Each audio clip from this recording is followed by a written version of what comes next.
Bismillahirrahmanirrahim. Assalamualaikum warahmatullahi wabarakatuh. Alhamdulillah anak-anak, kita dapat bersua lagi untuk cikgu meneruskan PDPR pada hari ini di dalam pelajaran muamalat. Okey.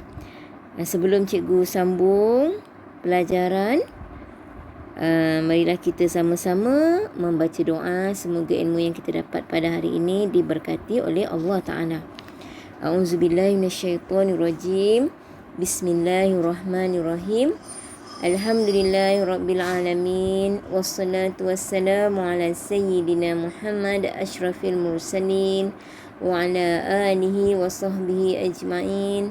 Allahumma aftah alaina hikmataka wa anshur alaina min khazaini rahmatik ya arhamar rahimin.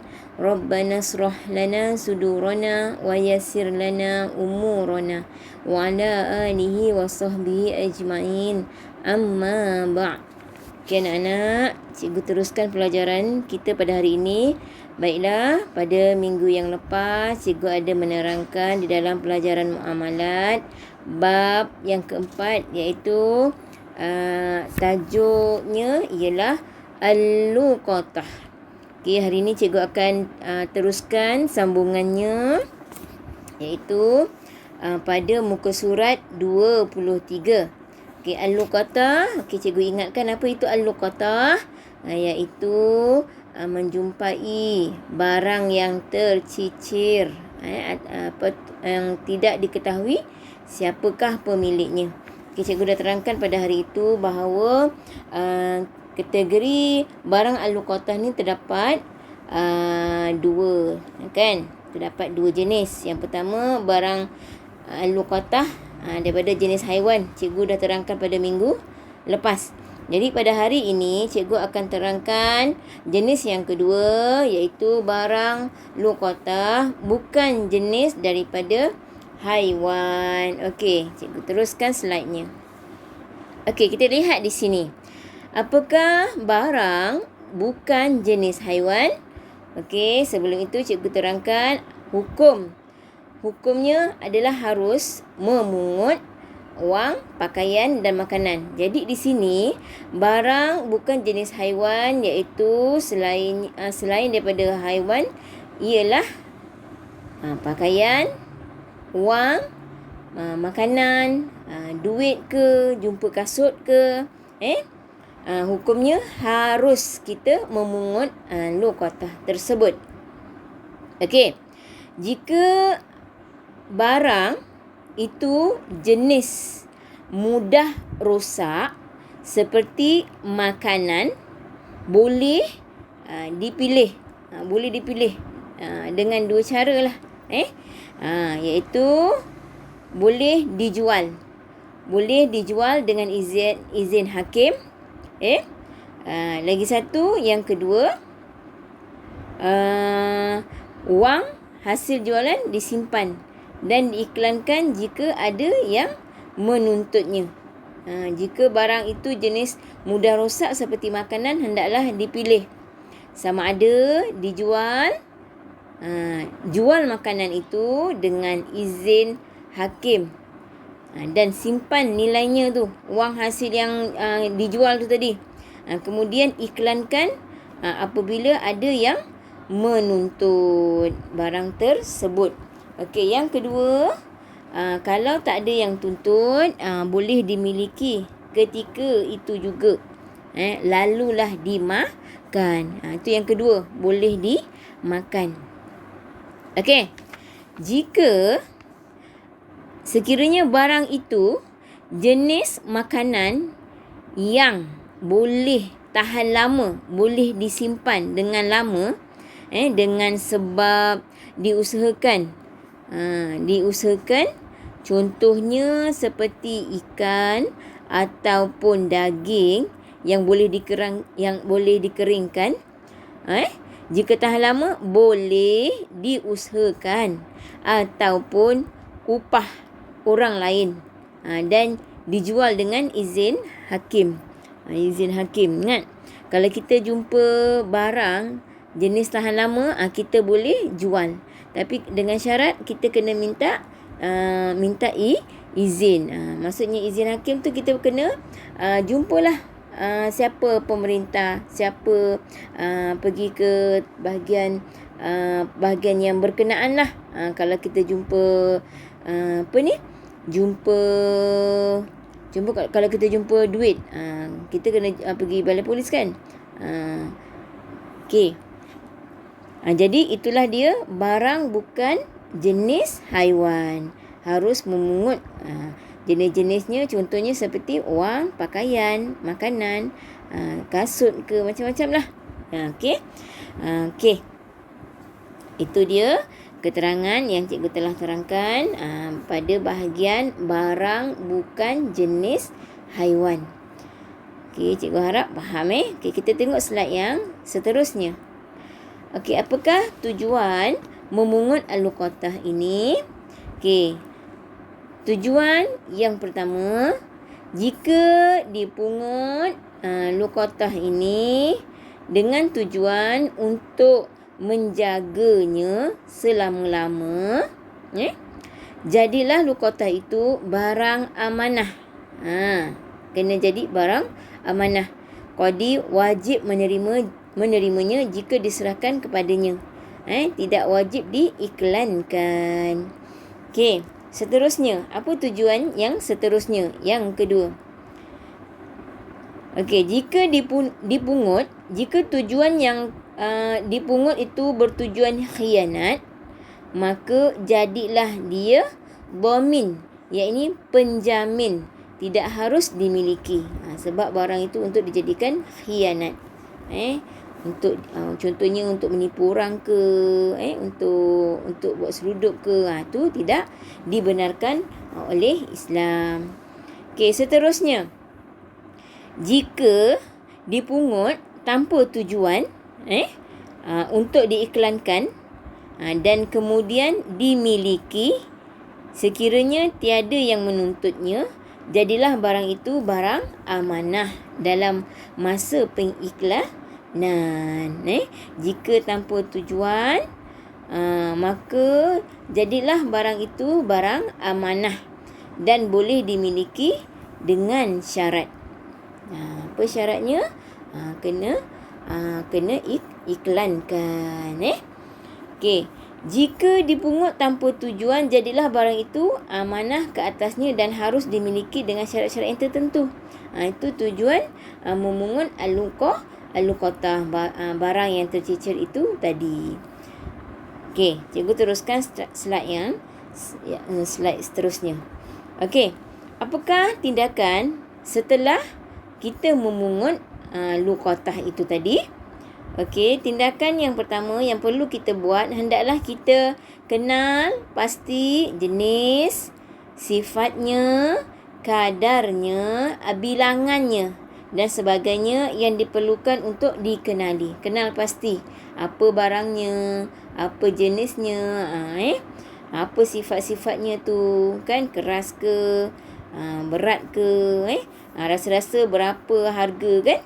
Kita kena kenal pasti. Okey, seterusnya bila kita sudah kenal pasti, okey, yang kedua ialah iklankan. Iklankan di tempat orang ramai. Seperti mana? Contohnya iklankan di tempat masjid ke, pasar ke, tempat awam ke, ataupun tempat barang itu ditemui. Selalu kalau dekat sekolah, kalau kawan-kawan jumpa duit, kan, dia beritahu pada cikgu. Okey, nanti lepas tu cikgu suruh iklankan dalam kelas. Barang siapa kepunyaan itu. Kalau tiada siapa yang kepunyaan barang tersebut, jadi barang itu akan dimasukkan ke dalam duit itu akan masukkan ke dalam tabung surau ataupun sebagainya. Okey, ingat iklankan di tempat orang ramai. Okey. Dan tindakan yang ketiga, apabila diiklankan di tempat yang ramai, okey, diiklankan selama setahun mengikut adat. Okey, iklankan selama setahun mengikut adat. Kalau selepas tahun tu tak ada yang menuntut, jadilah barang itu milik kita. Okey, cikgu teruskan lagi. Pemilikan al-luqatah. Pada muka surat 26. Sebelum tu cikgu terangkan pada muka surat 25 kekerapan pengiklanan. Di sini nanti boleh rujuk pada muka surat 25 dalam kotak berwarna hijau. Kekerapan pengiklanan diiklankan setiap hari. 2 kali, pagi dan petang selama seminggu. Okey, kemudian diiklankan sehari sekali selama seminggu atau 2 minggu. Okey, kemudian diiklankan sekali atau 2 kali seminggu selama 7 minggu. Okey, dan yang terakhir iaitu kemudian diiklankan sebulan sekali. Dia berperingkat-peringkat kan. Cara pengiklanan iaitu sunat menyebutkan hanya sebahagian sifat al-luqatah tersebut. Contoh kalau jumpa duit, kena cakap apa tu sifat-sifat dia, duit siapa, berapa RM, berapa helai. Okey. Seterusnya dilarang menyebutkan sifat al-luqatah keseluruhannya bagi mengelakkan penipuan. Nanti kadang-kadang bila kita sebut siapa ada hilang duit RM10, kita sebut duit RM10 tu, ramai yang mengaku duit aku. Jadi kita tak boleh menyebut keseluruhannya. Okey, kita teruskan lagi. Apa dia pemilikan al-luqatah oleh pemungutnya? Okey, setelah selesai melalui proses pengiklanan, luqatah hanya boleh dimiliki setelah dilafazkan pemilikannya seperti tamallaktu, iaitu aku memilikinya. Setelah diiklankan, jadi luqatah itu hanya boleh dimiliki setelah dilafazkan pemilikannya, iaitu tamallaktu. Apa tu maknanya? Aku memilikinya.